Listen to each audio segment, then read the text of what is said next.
What's up, guys? Game two recap here. So yeah, let's just get straight into it. Obviously Boston won this one, 105 to 98.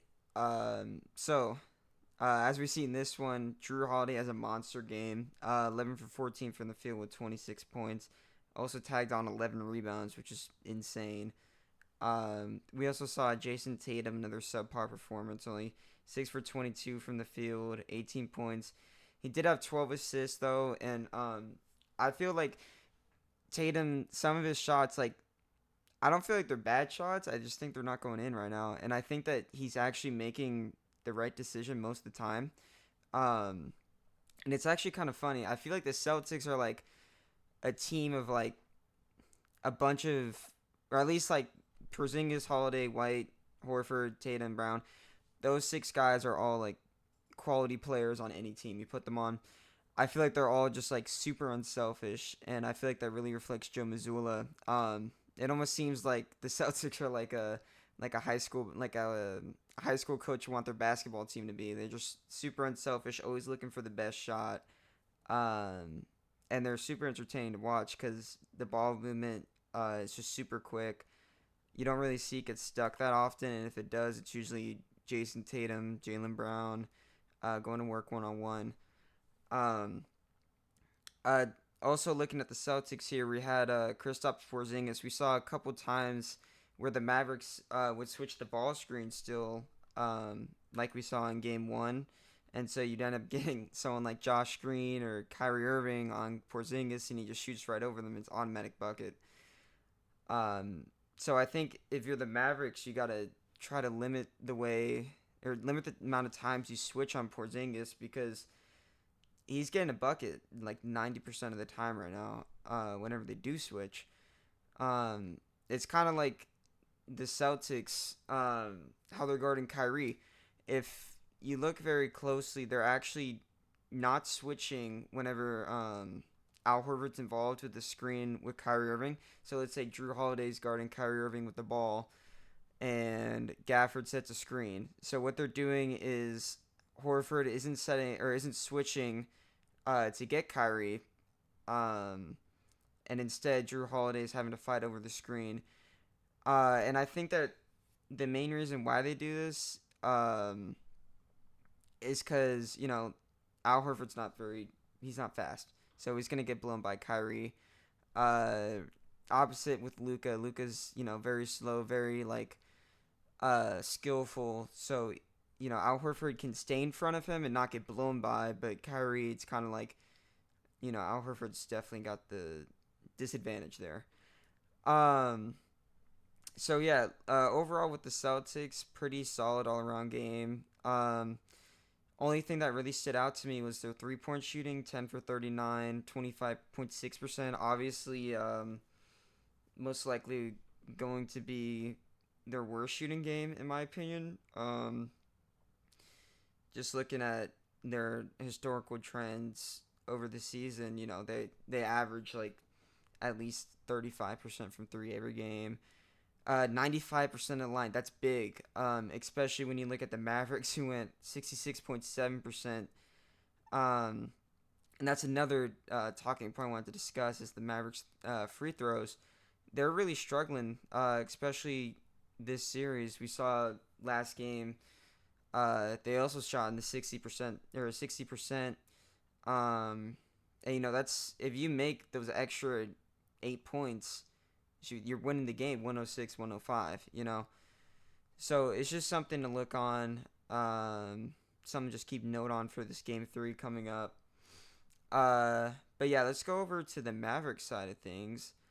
So what I'm looking at with the Mavericks is that, like I mentioned in game one, you got guys like Derrick Jones and PJ Washington.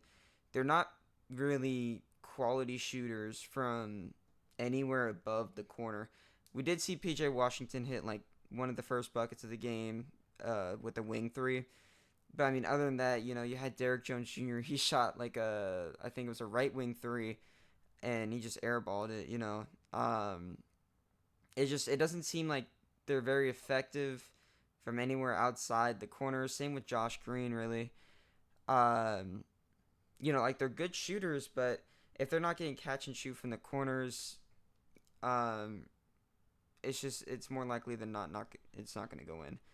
And I think that the Celtics adapt to that well, and I think they're letting these guys shoot the threes above the corners, and that's also contributing to why they shot 23% because their main shooters, Derrick Jones Jr., P.J. Washington, Kleber, Josh Green, 0 for 5, 1 for 10. They went combined 1 for 13.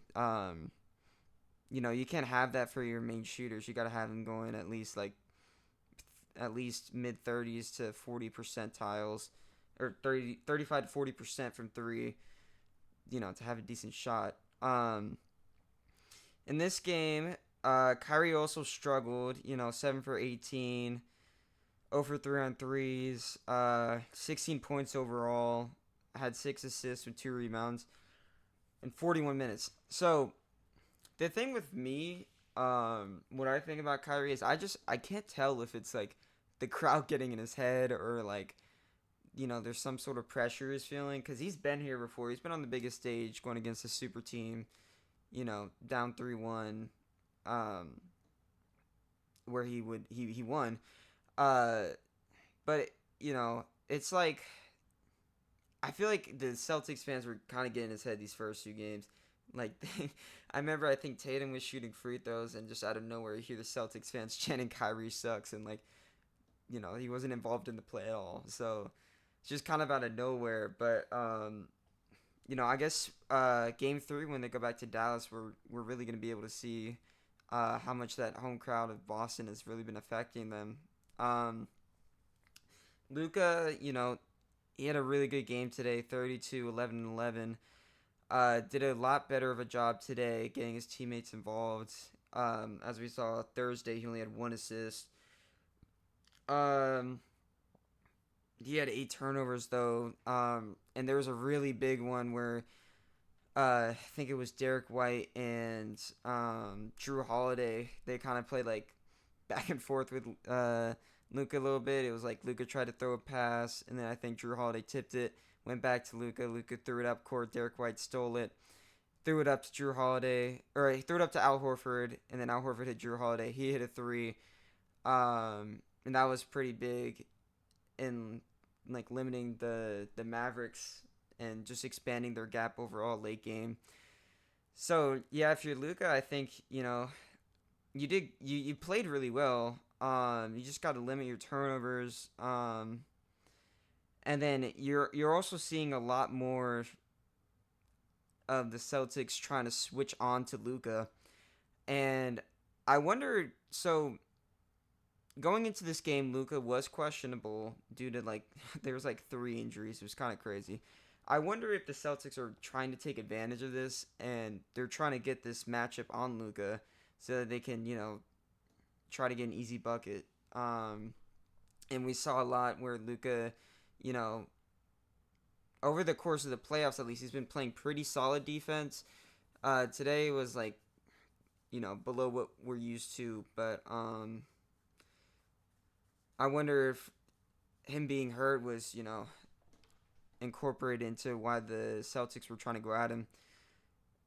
You also see 4 for 8 from the free throws. You got to make more of those if you're Luka because you're going to get a lot of those in a game. Let's see. So, another thing, I really want to talk about Maxi Kleber. So as we know, Kleber has been banged up throughout the playoffs, and this overall led to his confidence being like pretty drained. So it's been tough for him to come back. He had a couple threes. His first one, he either airballed or might have got tipped. I'm not too sure. But then another one, he also airballed, and then he had 4 fouls.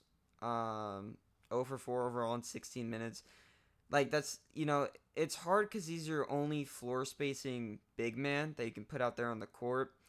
But at the same time, he's not even really spacing the floor right now if he's going, 0 for 2 from 3. And he just looks very hesitant out there. And I wonder within the Mavericks organization, if they're like, I bet they're definitely talking to him, but how effective that is for his confidence and just trying to get him back locked into the game. Derek Lively definitely taking a step down from what we saw in the Thunder series and in the Timberwolves series. I think it's really hard for him too because I think the Celtics are playing really, really good defense on the pick and roll. I think they're making it really tough for Luka, Kyrie to throw that lob. If I'm correct, we only had 2 lobs today, and I believe it was Kyrie threw one to Derek Jones, and then Luka threw one to Gafford, I believe.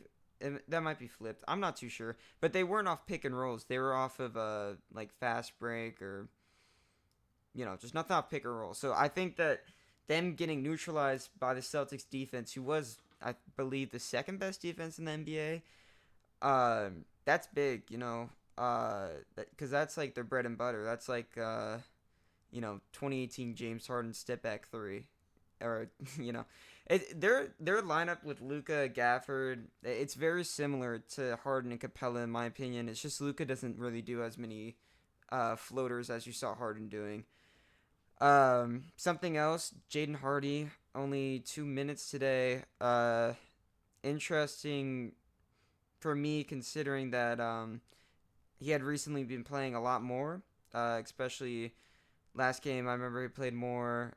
He also played more in conference finals. And then Dante Exum had 10 minutes today. He hit a three. I remember them saying that he was like 3 for 14 or something like that before that shot. So very interesting that they decided to play Exum over Hardy. I wonder how that's going to change or stay the same as the series goes on. So yeah, overall though, this series definitely isn't over. There's been many, many times where it's been 2-0, series just goes away. But if you're the Mavericks, this next game is must win. Like you can't go down 3-0. Obviously, no one's ever come back. I think it's like 0-160 or something like that. You really have to win both games at home because the Celtics here, you got them on a bad game, shooting 25% from three, and you still, end up taking the L. Tough loss, but you have to move on. You have to at least take these 2 games at home. If they don't, I don't know. If it goes 3-1, it's gonna be really, really tough for the Mavericks here. Um, but definitely not over. If I'm a Mavericks fan, I'm definitely still optimistic. Um, I think that Jason Kidd, is a great coach. I think he's really good at adapting. So I think we'll see the continued chess match between Jason Kidd and Missoula. Um, yeah, I mean, I think this series definitely won't be a sweep. I think the Mavericks are going to take one at home, and I mean, if not one, at least two. Um, at least that's my hope. Maybe I'm just optimistic because I just don't want it to be a sweep. I think we'll be good though. I think, us as fans, we'll have basketball past the 14th of June. I think we'll be fine. So yeah, that's the game to recap. Let me know what y'all think. I'll put all my links in the description if you guys want to follow Twitter, see my blog on Houston sports. So yeah, I'll see you guys in the next one. Game 3 should be good.